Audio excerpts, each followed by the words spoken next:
Foreign-born members of Congress are a rarity. And this past June, Mayra Flores became the first Mexican-born congresswoman elected to the House when she won a special election in Texas. Most immigrants in the House are Democrats. But unlike most immigrants in the House, or even most Latino members of Congress, Mayra Flores is a Republican. And she flipped Texas's 34th district for the GOP, a district long held by Democrats. It went to Obama by 22 points in 2012, to Hillary Clinton by a similar margin in 2016, and then it went to Joe Biden by just 4 points in 2020. Flores is an example of a new trend in Republican politics: Latino voters increasingly rejecting the Democratic Party and embracing the GOP. In 2016, 28% of Latino voters voted for Trump. But in 2020, that number went up to 32%. It is a trend that has delighted Republicans and left Democrats very worried. Journalist Paula Ramos went down to the 34th district in South Texas and spoke to former Democratic voters to understand why they were now voting for the GOP.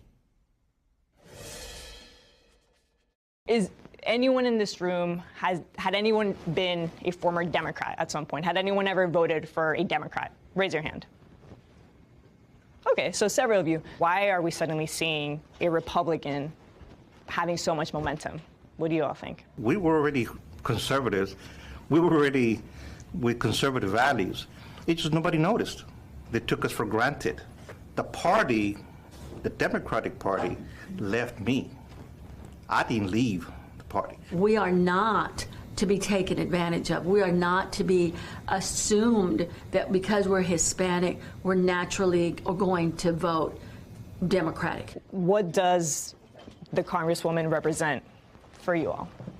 She is that Latina or Hispanic woman that is saying enough is enough, that our values matter. Here in the Valley, we are for God, for family, for hard work. She does not only verbalize those things, but she actually lives those things and let the chips fall where they may.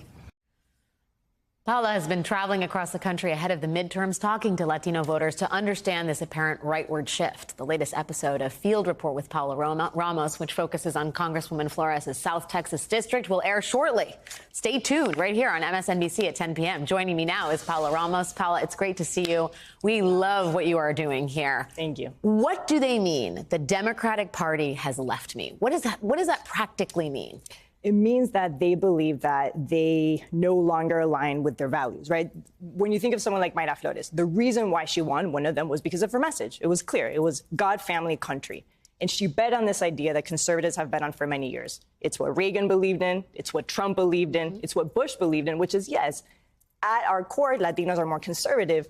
For decades, no conservative movement was truly able to fracture the Democratic coalition until someone like Mayra Flores comes around. Yeah. And she sounds like them, and she looks like them, and she too is an immigrant, and she too grew up in a working class neighborhood.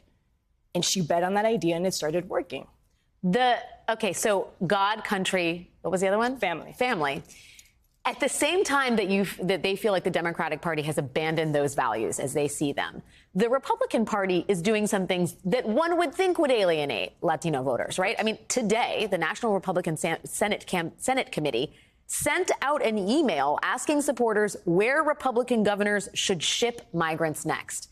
It is hard for me to understand how anybody in this country, and especially immigrants and the children of immigrants, I am one of them, can look at that and say, that's my party, they care about me. Right. I think no matter how you look at that, it's cruel, it's hypocritical, it's political. Yeah. Because let's remember, these are two governors, DeSantis and Abbott, that have catered to Latinos through one message, and that is the fear of communism. And here they are punishing asylum seekers for leaving communism. Exactly. No, he's punishing Venezuelan asylum seekers for leaving Venezuela. Yeah. So I think you're right. I think it will backfire. I think for those Latino moderates, it will backfire. Because there's no way that you see that and you don't see the hypocrisy. At the same time, in a place like the Rio Grande Valley, there's also this, which you've talked about, this like underlying trend of assimilation. Yeah. You know, where you look at migrants and you look at asylum seekers and you look at brown people that look just like you and you want to look the other way because you want to assimilate. Right, because you feel like success and what it means to be American is not that. It's not that. And that's also happening there. Well, and I would assume that being able to identify a congresswoman who looks Exactly. like you, but who has reached success, like Mayra Flores, That's exactly. that's really meaningful. And we're not just talking about Mayra Flores. There's at least two other Mayra Flores. There's Monica de la Cruz, that's in McAllen. There is Casey Garcia, that's in Laredo. What the three of them have in common is that they're Republican, they're avid Trump supporters, they're the daughter of immigrants, they're bilingual, they can speak in Spanish. They all have right-wing policies about immigration, abortion, the economy. But you're right. They look like them. And it's very different when a white man tells you, vote for a Republican versus suddenly these brown Latinas that are changing that. In Spanish. In Spanish, that's right.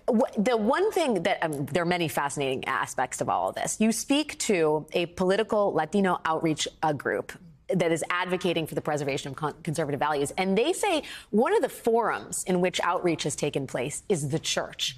And I'll read the quote. If Republicans don't start strategizing with Latino pastors and churches like the Democrats have done for years with the black church, there will be no victory for conservative candidates across the country.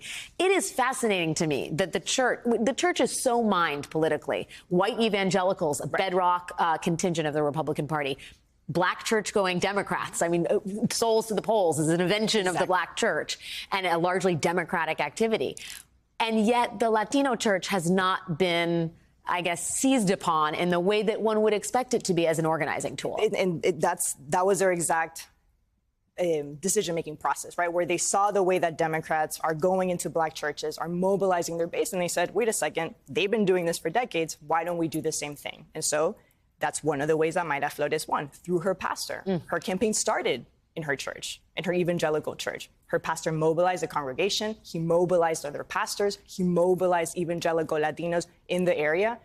And not only did it work in the Rio Grande Valley, but they want to nationalize that model. Now, there's a question. Is it fair to compare these Latino evangelical models to black churches? Yeah. Are you having the same conversations about social justice and racial equality, or are they becoming these hubs of political indoctrination? Yeah.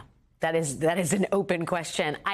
All of this research, this journalism is so critical and so upends our preconceived ideas about Latinos, voters, this country in general. Paula, it's a great series. Thank you for being here. The newest episode of Field Report with Paula Ramos will debut in just a few minutes next at 10 p.m. Eastern right here on MSNBC. It will also be available to stream on Peacock.